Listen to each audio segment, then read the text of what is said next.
Infertility আমাদের দেশে বর্তমানে খুব বড় একটা সমস্যা এবং যারা এর মধ্যে দিয়ে যাচ্ছেন তারাই বোঝেন এর কষ্ট।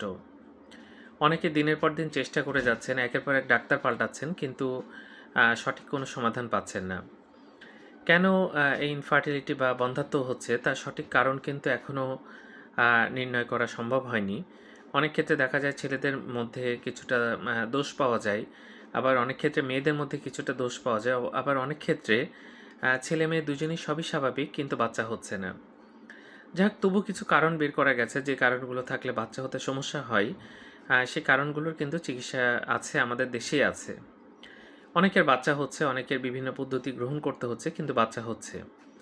যাই হোক, এরকম যদি হয়, ভালো একজন ইনফার্টিলিটি স্পেশালিস্ট আছেন আমাদের দেশে, ওনাদের সাথে আপনি অবশ্যই দেখা করবেন। প্রাথমিকভাবে একজন গাইনিক ডাক্তার দেখাতে পারেন।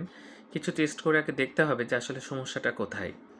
সমস্যা ধরা পড়লে চিকিৎসা কিন্তু খুব সহজ হয় এবং মানুষ ভালো চিকিৎসা পায়। ধন্যবাদ সবাইকে।